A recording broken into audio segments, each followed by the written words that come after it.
Healthcare is a really important part of our day-to-day life. I mean, it's always obviously going to be here. So I wish that the communication aspect of things, was in a place where it was a little bit better, and I didn't have to interpret wording. A few separate sentences can really make or break a couple different things and how I'm really talking to my close clients. I wish that there was a division or service or anything that could really have that relationship with these insurance companies to where there's not any head bumping. Let's work together.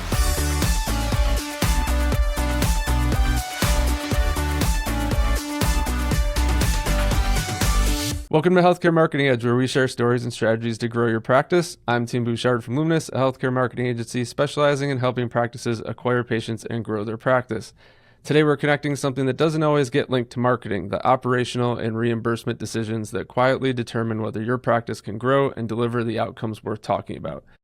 Our guest is Sam Rayburn, a healthcare sales, consulting, and business development leader who's worked across wound care, medical labs, and remote patient monitoring. Sam's going to show us how to get the business side right, all the way from reimbursement to service lines, and set up better patient outcomes for a stronger reputation and developing real marketing opportunities. So, Sam, welcome to the pod. Why don't you tell everyone a little bit about who you are and what you do? Sure. I appreciate it, Tim. Thank you for having me on again. With that being said, I'm in quote unquote medical sales. I've been in the space for a little bit over 5 years now. I've been in a couple different avenues of the space from, as you mentioned, remote patient monitoring, wound care, and then also in the medical lab industry. So been able to see what I feel like is a lot in a short amount of time. Overall, it's been a pretty good experience, but trying to get behind the scenes with, my clients and my providers to try and see what things really look like on their end has been pretty interesting and eye-opening as well. So I'm excited to be able to hit on a few different things that I don't think everyone's, totally aware of all the time.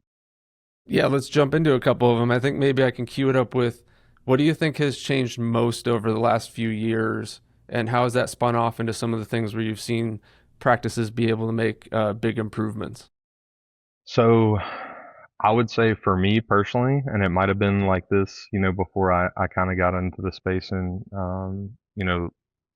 early 2021, but the reimbursement aspect of things kind of changing overnight, for providers, and then also people in, my shoes providing services to providers and their clients, can basically change at the drop of a hat. It kind of seems like, obviously you'll get a few months, if something's going to change from a year to year aspect, you'll kind of get a couple months heads up. But I think the preparation and, trying to figure out how to move forward from there has been something that, I've had to navigate a few of my clients on, because I'm trying to figure out, and we're like holding hands together, right? Trying to, figure out what is best for them and their patients. So I would say the reimbursement aspect, as far as, it just changing, whether it gets cut or added or kind of whatever the case is, has certainly been interesting. And then I think on the billing side of things, and I am no, professional biller by any means. I've got some good people that I work with that I trust, and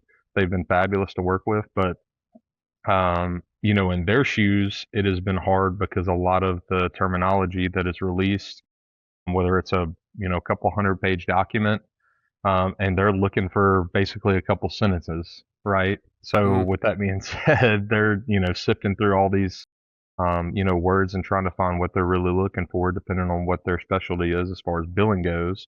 And from there, the language is pretty gray a lot of the time. There's not black and white, as far as being able for them to really say, hey, I can, specifically do this, or I specifically can't do this. You have to interpret a lot more than I feel like you should have to. And I wish that there was some type of middleman, whether it was, through the insurance departments or through Medicare, whoever it is, to be able to really like speak with, the billing teams that are out there. Because, this is a point that I'll kind of have later on, but I think if you truthfully ask a lot of providers that are out here today if they're happy with their billing company, a lot of them will say no, right? I haven't met too many that are just thrilled with their current situation. With that being said, on the back end of it, I don't know how fair it is for the billing teams to be in the situation that they're in, because things are so gray and they're not given a black and white wording as far as how things are supposed to be billed out or how things are supposed to look, as far as billing out those services. So those are just kind of a couple things that I think have changed a lot in a short amount of time. I mean, you talked about how it's kind of gotten murky between the insurance and reimbursements and the practices themselves, and that obviously affects the operations side and the business decision side, which you're starting to get into. But how does that also show up on the patient side too? I'm assuming that also that affects the patient experience if it's not handled the right way. Sure. In wound care specifically, we'll just kind of take an example and something that, I've kind of seen on LinkedIn consistently within the last few weeks with some new rulings that have come out for 2027, right? So wound care kind of exploded over the last few years. I do totally agree that there needed to be some changes made. In essence, there were essentially 200 products, 200 plus products that range from about $900 per square centimeter all the way up to 5,000. That, variability was way too high. I think a lot of the products, maybe were coming from Sam's company and Tim's company were really similar, although they were being manufactured maybe from a different company. The product was essentially the same. So do I think that that needed to be cut down? Absolutely. I think the reimbursement was too high. But on the back end of that, Medicare was kind of the one that was approving what the pricing was. So, if I go into Tim's office and say, hey, here's our new product that we're wanting to release to the market, what we're wanting to do essentially is, get a certain, we'll just say $5,000 for it. You look into it, do your research, review on it, whole 9 yards, and come back and say, you know what, I think it's probably more so about 4,000 is what we'd be willing to pay for it. Well, that's what you approved for it, right? I can't just throw a number out there and it's going to get accepted. So I think they kind of dug themselves a hole unintentionally because the wound care space is a bad one, especially, I'm in Mississippi. Obviously, we have our health challenges that are, all across the state in a few different ways from cardiovascular, which also leans into wound care. But, I think on the back end of all this, the reimbursement basically did a 720 for this calendar year. And with that being said, they have cut it to a poor place where providers, especially, nurse practitioners and PAs that kind of own their own clinic are not in a position to be able to be profitable using those same products. And what we were able to see were some, pretty amazing case studies and different things like that on patients that had wounds for, 2+ years that, use these particular products and were able to heal at a pretty amazing rate. So there needed to definitely be some changes within the industry as far as the reimbursement goes. I was totally on board with that, agree with it. But we have now done a 720 to where patients are not getting the best products that are on the market because on the back end, the doctors' offices and owners of these clinics would not be making any type of money off of it. They'd be losing, in some instances. So, I think patients are certainly suffering because of that. And we've had to, with a few of my clients, we've had to obviously pivot to a new product. And just truthfully, I've not seen results be as good as they were previously. And, that's just kind of the reality of where we're at. So I'm assuming this is something you're talking through with practices and practitioners to help them figure out which product suite can, one, benefit their patient census, and then two, also Sure. make sure that they're staying profitable so that the practice can fulfill all the things it needs to financially to exist, one, and then grow on top of that. How do you help someone navigate that choice along the way for their practice? I think it's just information and being, I'm a relationships guy. I think a lot of people like to say that, but I really do try to get behind the scenes and, spend as much time as I have and that they have with them. So once, I feel like that relationship's pretty established, I'm going to give them as much information to make an educated decision. They went to school for a long time, right? I went to school for a little bit of time, but not that much. And, being able to kind of walk them through what I've seen, the different case studies that I can give and, have access to give them as well. And, just walking them through what all we have and, kind of looking on, like I said, the case studies have been something that they look into and kind of make an educated decision for themselves, moving forward from there. Now, a lot of these practices are doing multiple products too. Do you see a spot where a thin margin reimbursement product that brings a lot of people through the door can help with something like referrals, word of mouth, or patient pool growth over time? Is there still space for that, where you don't maybe focus on it, but you keep it as something that's in the back pocket? Yeah, I mean, absolutely. I think with things changing as quickly as they did, especially in wound care, the providers are at, you know, a place where as long as it'll just, be a little bit in the green as far as the end result goes, they are willing to do it as long as it will help their patients. I mean, they're just in a situation now where it's just not like I said earlier with the billing aspect of things, some of these products are new.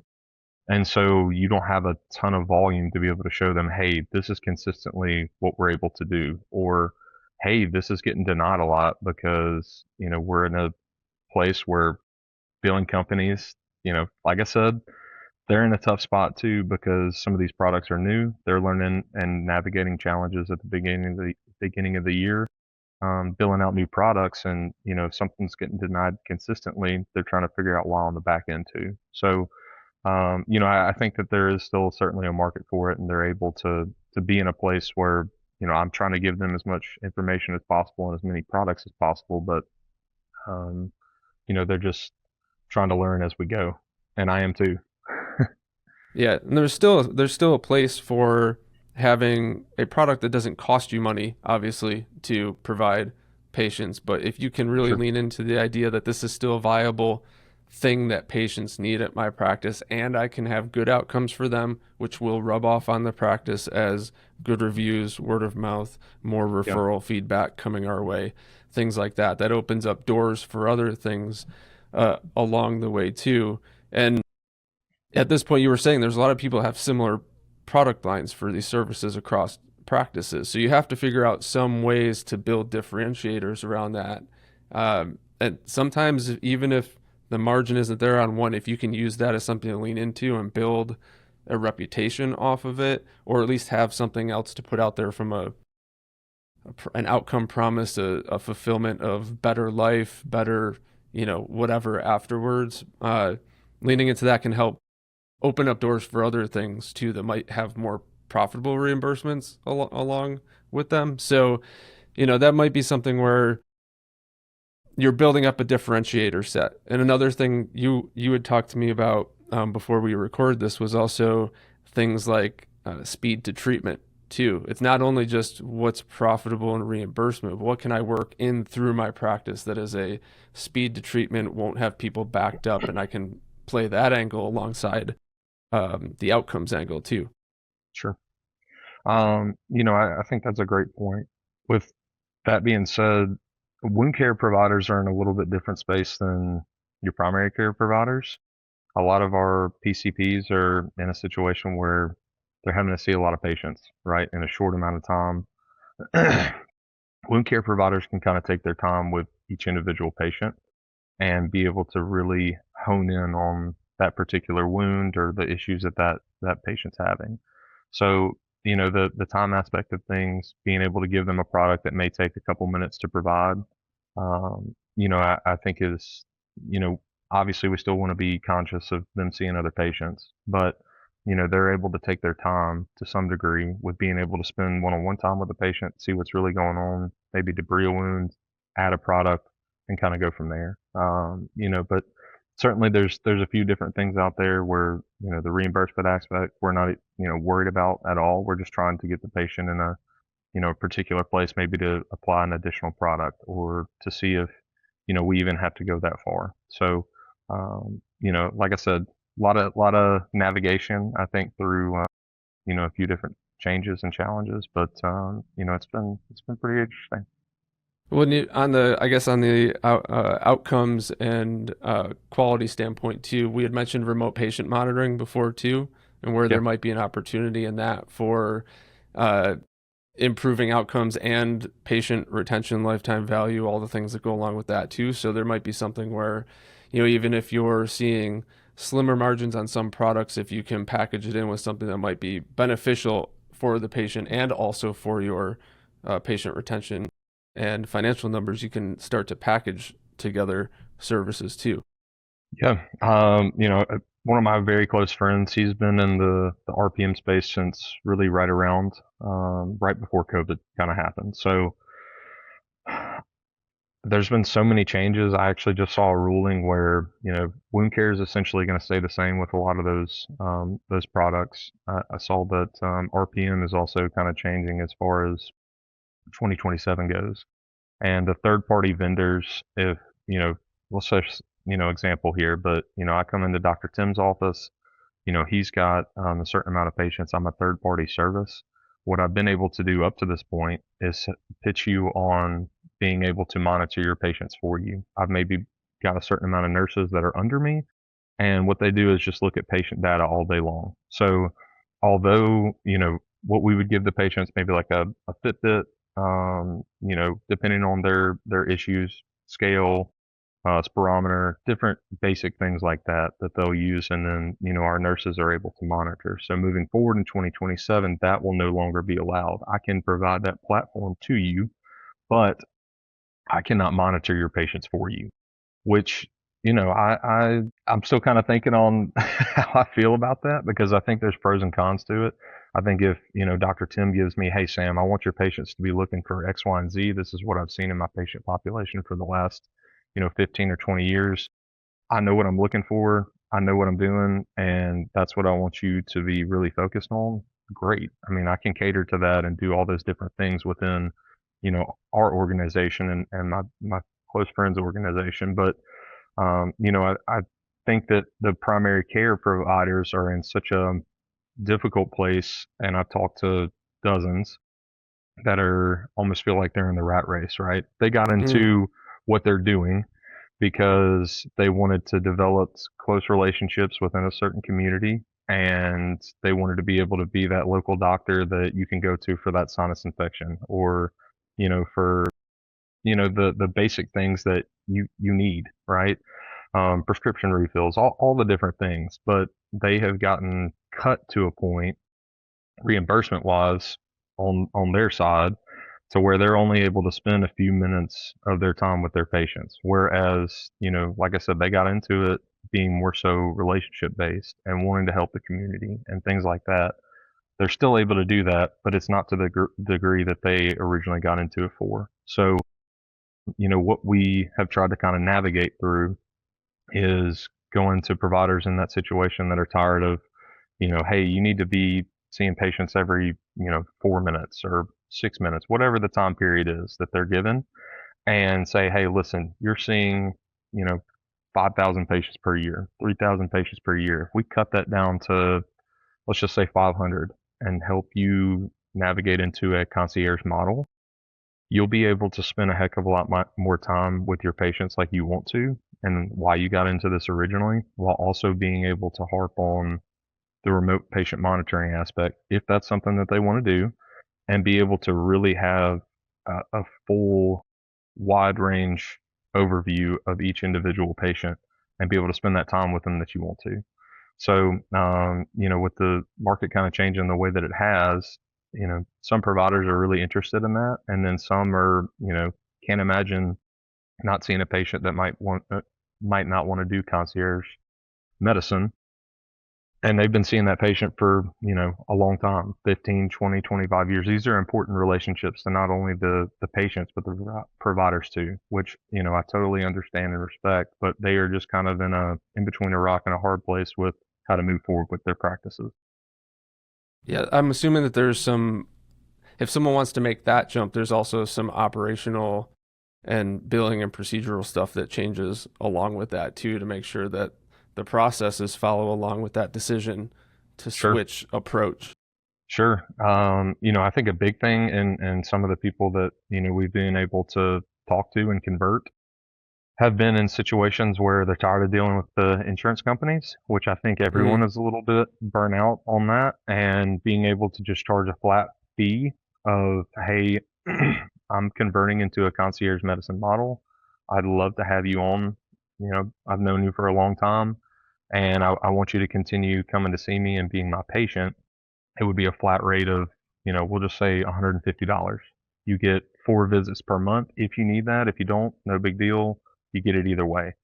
So I think that's one aspect for the providers and the owners in particular that has been very interesting for them, is not having to deal with insurance as much and having to worry about the charting being just, perfect, down to every little sentence, and also being able to, just know what you're going to be collecting. So what we're able to kind of pitch them is, you're seeing less patients, but, on the back end, able to be a little bit more profitable, and not having to worry as much as far as, the rat race of seeing them for however much time they're given, to be able to see all the patients that they need to in one day. So, I've seen it a lot on the dental side. Dentists are doing this all the time. Just yeah, and dental insurance is not quite as catastrophically protective or necessarily protective as regular health insurance too. So it's sure. almost even easier for them to develop pricing models and things based on the historical data they have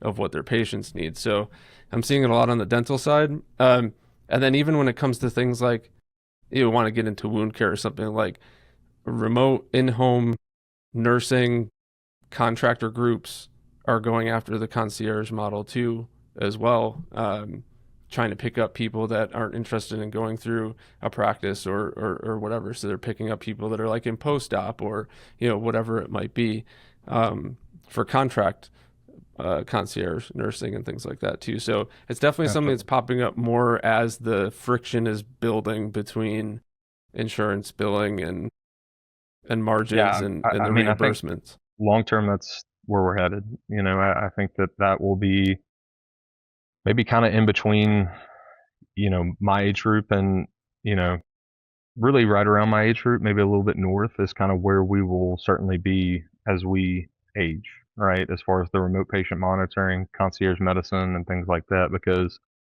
from what I've seen, I don't have all the experience in the world, but anytime something gets cut, it usually isn't, I would say about 90% of the time, it's not going to go back up. So on the PCP side of things are still consistently getting cut. And like I said, 2027 is another aspect where they're having more cuts on their services side. And I just don't see a world where they're going to bump that back up by any means. So I think we will continue to kind of see more concierge medicine pop up and more remote patient monitoring that those providers are looking into. So let's say, and this might be something good to start to maybe put a bow on this. Let's say someone's doing something where they're seeing lower margins, the reimbursements aren't quite there, but they have potentially a strength there, or maybe there's a strength somewhere else they want to lean into more. Where would you give someone advice to start with either assessing it or making a decision to potentially pursue a shift? I think you've got to be realistic about where you currently are, and a lot of providers are just, you know, I've mentioned the rat race a couple times, but being able to actually sit back, eat lunch, look at things, see how you actually feel. Are you wanting to continue with how things are right now, and how long do you think you can last as far as being able to continue the model that you're currently on? If you're happy, great. I don't want to change anything. I want, the whole goal for me is for things to be easy, for you to be happy, and patients to be able to be served in a positive manner, right? So, I think it's them having to take a look in the mirror and seeing what kind of place that they're at physically, mentally, and being able to see what the next few years look like for them. Being able to look at the bottom line, as their financials and numbers go. I've got, a few different billing teams that I work with that can kind of give them free assessments with where they're at and where they're maybe headed. And also on the back end, being able to see what that could look like projection wise over the next couple of years. So, it's especially in PCP, it's not about money for them. And I'm, you know, I love that aspect. They're really there for the patient, which all providers are. I don't mean it like that, but they really got into it to be a part of the community and really be there for their local people. And so, I think being able to really have that conversation with them on the business side, they didn't get it into it for business, right? They Mhm. got in it to help. And so I think, showing them a few different tools that I kind of have access to, has been pretty beneficial for them to really look at the whole picture. Very cool. Is there anything I haven't asked you that you wanted to make sure you mentioned on this topic before we wrap up? Um, made a few notes, so let me, I mean, I think we pretty much covered everything. I think we're just, like I said, we're in a space where the billing aspect for me is still pretty new, and I'm getting educated on it. It's not something I would go into, right? But I've got people that I trust, like I said, that can kind of dumb things down for me in a sense to be able to say, hey, look, these are the changes that are coming. This is what I was able to read. This is what I'm interpreting, right? Are you seeing the same thing, Sam? They'll give me the information that, we kind of go over, and then I'll interpret it the way I do, and then we'll have maybe another conversation, right? But, with that being said, I think that there's some things in place that we could change for the benefit of every practice in, industries that I'm not even in, to where they could interpret things. Hey, this is pretty black and white. This is great. I understand we don't need to do this, or we need to add this to our charting, or we need to do this, where things are left very gray most of the time that I have seen. Right. So I wish that, healthcare is a really important part of our day to day life. I mean, it's always obviously going to be here. So I Hmm. wish that the communication aspect of things, was in a place where it was a little bit better, and I didn't have to interpret wording. Right. I'm in a situation where, reading through, a few separate sentences can really make or break a couple different things and how I'm really talking to my close clients. So, I think that's the biggest thing that, I'm guess you could say I'm frustrated about, is that, I wish that there was a division or service or anything that could really have that relationship with these insurance companies, to where there's not any head bumping. Let's work together. I understand that, insurances don't on the back end want to get, you know, docked and pay a bunch of money for things that they feel like they shouldn't have to. But why is this important? Doctors aren't just going to order lab testing or this and that just because they want to, right? They want to see what's really going on underneath the skin. So, I think that there's, everyone's got kind of what they're focused on, and, what they do and don't want to happen. So I just wish that that communication barrier wasn't as hard as I feel like it kind of is. Yeah. Well, this has been a very detailed look at the business and operational strategy side of practices. So thanks for that. But it affects everything from the growth of the practice to patient outcomes to the choices of where people are getting their care and everything really. When you think about it, it kind of starts down at the foundation. So thanks for at least you know scratching the surface of it, because that would be a pretty long and probably dry episode if we got into something really detailed on that. So thanks for that. But Yeah, man, why absolutely. don't you tell everyone a little bit about where they can find out more about you, and what you have going on? Yeah, absolutely. So I'm on LinkedIn. Sam Rayburn. I'm out of Oxford, Mississippi, God's country, right? Grew up a big Ole Miss fan, so I'm still here. But with that being said, certainly can find me on LinkedIn. You'll be able to see my headshot, and then, my email is, my consulting email would be samrayburn1996 at hotmail.com. So, either, forms of that, feel free to shoot me a message. I love just, even if it's not a situation where we can work together, but just being able to kind of spitball as far as, hey, Sam, I'm in a different industry. This is what I'm seeing too. I think it's important to have those conversations to see where people are struggling and challenging, as far as the situations that we've been put in, and being able to kind of spitball some different ideas off of, whether it's a rep or provider or clinical owner. So feel free to reach out to me. I enjoy this conversation a lot. All right, cool.